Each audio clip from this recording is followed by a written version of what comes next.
അസ്സലാമു അലൈക്കും വറഹ്മത്തുള്ളാഹി വബറകാതുഹു. ബിസ്മില്ലാഹിൽ ഹംദുലില്ലാഹ് അല്ലാഹുമ്മ സ്വല്ലി അലാ മുഹമ്മദിൻ വഅലാ ആലി മുഹമ്മദ് കമാ സ്വല്ലൈത അലാ ഇബ്രാഹിം വഅലാ ആലി ഇബ്രാഹിം ഇന്നക ഹമീദും മജീദ്. പ്രിയപ്പെട്ട സഹോദരങ്ങളെ, ലോകത്തിൻ്റെ വിവിധ ഭാഗത്ത് നിന്ന് ഓൺലൈൻ സംവിധാനം ഉപയോഗപ്പെടുത്തി ഇത് കേൾക്കുകയും ഭാവിയിലും ഇത് ഇനി കേൾക്കാൻ പോവുകയും ചെയ്യുന്ന എല്ലാവരോടുമാണ് ചില കാര്യങ്ങൾ സൂചിപ്പിക്കാനുള്ളത്. വിശുദ്ധ ഖുർആനും തിരുസുന്നത്തുമാകുന്ന അടിസ്ഥാന പ്രമാണങ്ങളായി സ്വീകരിച്ചുകൊണ്ടാണ് അഹ്ലുസുന്ന എല്ലാ കാലത്തും ഇവിടെ ഹക്കിൻ്റെ വഴിയിൽ പ്രവർത്തിച്ച് പോന്നിട്ടുള്ളത്. അതിൽ നിന്ന് വ്യത്യസ്തമായ തലങ്ങളിൽ വ്യതിയാന കക്ഷികളും വ്യക്തികളും ലോകത്ത് ഉണ്ടായിട്ടുണ്ട്. അങ്ങനെ വ്യതിയാനം സംഭവിച്ച ഒരു വിഷയമാണ് നാം ഇവിടെ ചർച്ചയ്ക്കെടുത്ത സിഹർ എന്ന വിഷയം. ഞാൻ നേരത്തെ ആവർത്തിച്ച് വ്യക്തമാക്കിയതുപോലെ വിശുദ്ധ ഖുർആനിൽ സൂറത്ത് ബഖറ 102 ആയത്തിലും അതുപോലെ സൂറത്ത് ഫലഖ് എന്ന അധ്യായം തന്നെയും സിഹർ വഴി പിശാചുക്കൾ ഉണ്ടാക്കുന്ന ഷർറിനെക്കുറിച്ച് സൂചിപ്പിക്കുന്നുണ്ട്. റസൂലുള്ളാഹി സ്വല്ലല്ലാഹു അലൈഹി വസല്ലമ സിഹറിനെ സിഹറുമായി ബാത്തിലാക്കുക എന്ന നുസ്റത്തിനെ കുറിച്ച് ചോദിച്ചപ്പോൾ വഹുവ മിൻ അമലി ശൈത്വാൻ, അത് ശൈത്വാന്റെ പ്രവർത്തനമാണ് എന്നാണ് നബി തങ്ങൾ നൽകിയ മറുപടി. ജ്യോത്സ്യന്മാർ ചില കാര്യങ്ങളൊക്കെ മറഞ്ഞത് പറയുന്നുവല്ലോ എന്ന് സ്വഹാബത്ത് ചോദിച്ചപ്പോഴും അത് ജിന്നുകൾ കട്ടുകേട്ട് കൊണ്ടുപോയി കൊടുക്കുകയാണ് എന്നാണ് നബി തങ്ങൾ നൽകിയ മറുപടി. ഈ ആയത്തുകളെയും ഹദീസുകളെയും വ്യാഖ്യാനിച്ചുകൊണ്ട് സിഹറുമായി ബന്ധപ്പെട്ട എല്ലാ ഇനങ്ങളെയും, അതിൽ പിശാചിൻ്റെ ഇടപെടൽ ഉള്ളതിനെയും ഇല്ലാത്തതിനെയും, അതിൽ ഹഖീഖത്തിനെയും തഫ്സീറിനെയും തഖീലിനെയും എല്ലാം വേർതിരിച്ചുകൊണ്ട് സിഹറുമായി ബന്ധപ്പെട്ട 10ഓളം ഇനങ്ങൾ അഹ്ലുസുന്നയുടെ പണ്ഡിതന്മാരെല്ലാം പരിചയപ്പെടുത്തിയിട്ടുണ്ട്. അതിൽ ഒരു ഇനമാണ് നാം ഇവിടെ ചർച്ചക്കെടുത്തത്. ആ ഇനത്തിൽ തന്നെ അഹ്ലുസുന്നയുടെ പണ്ഡിതന്മാർക്ക് അഭിപ്രായ വ്യത്യാസമില്ല എന്ന് വ്യക്തമായി പറഞ്ഞ ധാരാളം ഉദ്ധരണി, ഒരു ഡസൻ കണക്കിന് ഉദ്ധരണികൾ നമ്മളിവിടെ വായിച്ചു. പലതും തിരിച്ചു വായിക്കാൻ ആവശ്യപ്പെട്ടു. പക്ഷേ ആകെ വായിച്ചത് നാം പറഞ്ഞതിൽ ഇമാം ദഹബിയുടെ ഒരു വാചകം മാത്രമാണ്. അതാവട്ടെ ബാക്കി വായിക്കാതെയാണ് അദ്ദേഹം വായിച്ചത്. അതിലെ ബാക്കി നമ്മൾ വായിച്ചു കൊടുക്കുകയും ചെയ്തു. ഇനി ശ്രോതാക്കൾക്ക് ബാക്കി തീരുമാനിക്കാം. അതുപോലെ സ്വഹാബത്തും താബിഈങ്ങൾക്കും ഇടയിൽ ഈ വിഷയത്തിൽ തർക്കമില്ല ഉണ്ടായിരുന്നില്ല എന്ന് പറഞ്ഞത് വായിച്ചു. മുഅ്തസിലിയാക്കളും ഖദരികളുമാണ് ഇതിൽ ആദ്യമായി ഇൻകാർ, നിഷേധവുമായി വന്നത് എന്ന ഉദ്ധരണി നമ്മളിവിടെ വായിച്ചു. ഉമ്മത്തിന് ഇജ്മാ ഉണ്ട് എന്ന്, അതേപോലെ അഹ്ലുസുന്ന മദ്ഹബ് അതാണ് എന്ന്, ജംഹൂറിനെയും അഭിപ്രായം അതാണ് എന്ന് നവവി ഇമാം പറഞ്ഞത്, ഇമാം ഷൗക്കാനി പറഞ്ഞത് എല്ലാം നാം ഇവിടെ വായിച്ചു. ജിന്ന് ഹാജരാകുന്ന വിഷയം അത് ഞാനെന്തോ പറഞ്ഞ വലിയൊരു ഉണ്ടാക്കി കൊടുക്കാൻ മൂപ്പർ ശ്രമിച്ചുകൊണ്ടിരിക്കുന്നു. ആയിക്കോട്ടെ, മൂപ്പർക്ക് സ്വാതന്ത്ര്യമുണ്ട്. പക്ഷേ ഇബ്നു തൈമിയ്യ റഹിമഹുല്ലാഹ് എന്താണോ വിഷയത്തിൽ പറഞ്ഞത്, ഇബ്നു ഖയ്യിം റഹിമഹുല്ലാഹ് എന്താണോ വിഷയത്തിൽ പറഞ്ഞത്, ഇബ്നു കസീർ റഹിമഹുല്ലാഹ് വിഷയത്തിൽ എന്താണോ പറഞ്ഞത്, തുടങ്ങി ഈ വിഷയം ചർച്ച ചെയ്ത് കൈകാര്യം ചെയ്തതൊക്കെ എന്താണോ പറഞ്ഞത്, അതിനപ്പുറത്തേക്കൊരു ഹറഫ് ഞങ്ങളാരും പറഞ്ഞിട്ടില്ല എന്ന് 100% ബോധ്യമുള്ളത് കൊണ്ട് തന്നെയാണ് നിങ്ങൾ എങ്ങനെയൊക്കെ പ്രകോപനം ഉണ്ടാക്കിയപ്പോഴും സന്തോഷത്തോടെ പുഞ്ചിരിച്ചുകൊണ്ട് അത് നേരിടാൻ ഞങ്ങൾക്ക് പറ്റിയത്. ഇനിയും ആരോപണങ്ങൾ ഉന്നയിക്കണം, നിങ്ങൾ അങ്ങനെ തന്നെ പറയണം എന്നാണ് ഞങ്ങൾക്ക് സൂചിപ്പിക്കാനുള്ളത്.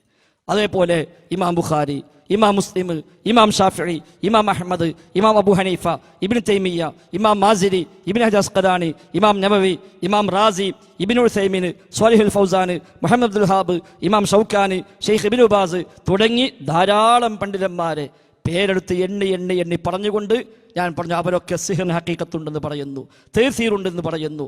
മാത്രമല്ല യുഅ്മിനൂന ബിൽ ജിബ്തി വത്വാഗൂത്ത് എന്ന ആയത്തിന് ശരിയായ ഉദ്ദേശം എന്താണ് എന്ന് അവരൊക്കെ പഠിപ്പിച്ചിവിടെ വായിക്കുന്നു. മുഹമ്മദ് അബ്ദുൽ വഹാബ് റഹിമഹുല്ലാഹ് കിതാബ് തൗഹീദിൽ ഈ വിഷയം രേഖപ്പെടുത്തി വെച്ചത് വായിക്കുന്നു. ഇതേക്കുറിച്ച് എന്തെങ്കിലും ഒന്ന് ഇവരൊക്കെ പറഞ്ഞ് നമ്മൾ അംഗീകരിക്കുന്നു എന്ന് പറയാൻ നമുക്ക് കഴിയില്ല. എങ്കിൽ നിങ്ങൾ അസുപ്രകാരം പറയേണ്ടത് ഇവരൊക്കെ ശിർക്ക് പ്രചരിപ്പിച്ചവരാണ്, ഇവരൊക്കെ കുഫ്ർ പ്രചരിപ്പിച്ചവരാണ്, ഇവരൊക്കെ ജിന്നൂരികളാണ് എന്ന് നിങ്ങൾ പറയണം. അത് പറയാൻ ഇപ്പം ധൈര്യമായിട്ടില്ല, കുറച്ച് കാലം കഴിയുമ്പോൾ ആ ധൈര്യം വരും. അപ്പം നിങ്ങൾ പറയുമെന്ന് തന്നെയാണ് നമ്മൾ പ്രതീക്ഷിക്കുന്നത്.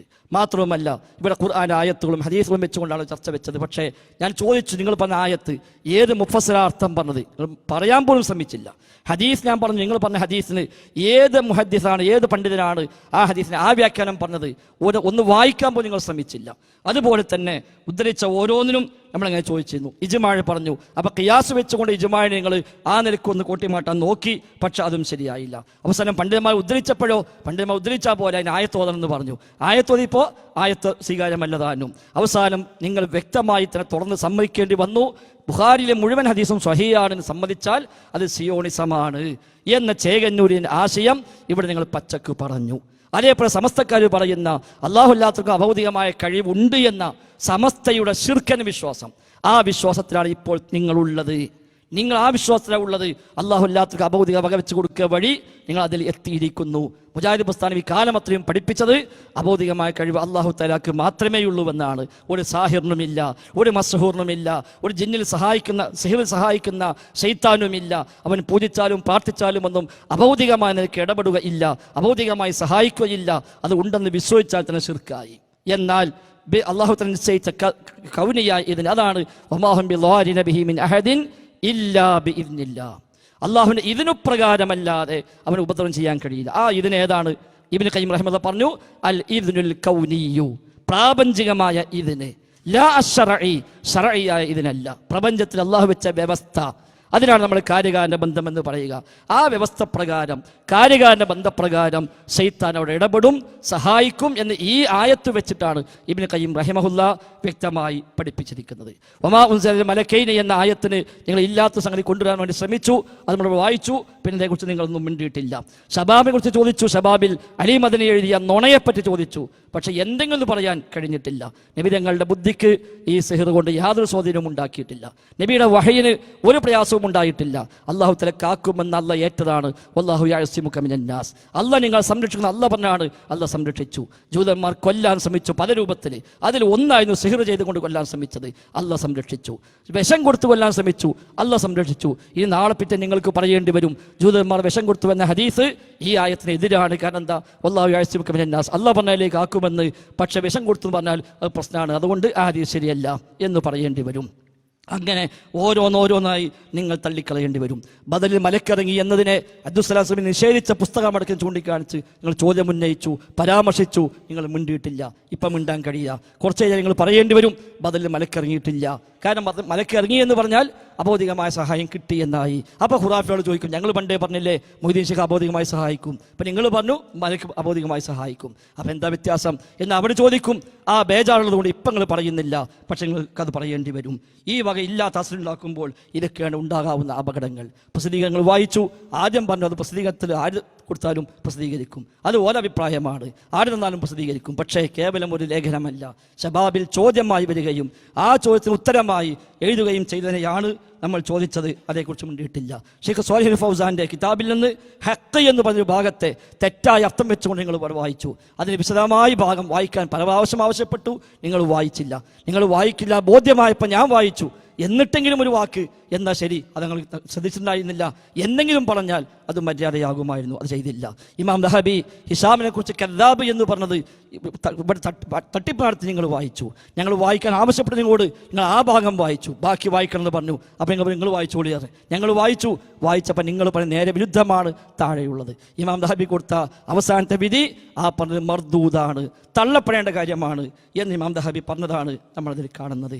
എന്തിനാണ് സഹോദരങ്ങളെ ഇത്രയും അപകടം പിടിച്ച ഒരു ടീമിൻ്റെ കൂടെ പോകുന്നത് എന്നാണ് ഇത് കേൾക്കുന്ന സാധാരണക്കാരായ ആളോട് നമുക്ക് ചോദിക്കാനുള്ളത്. ഈ ഇമാമുമാർ മുഴുവൻ കാഫിറാണോ ചോദിച്ചു, ഉത്തരമില്ല.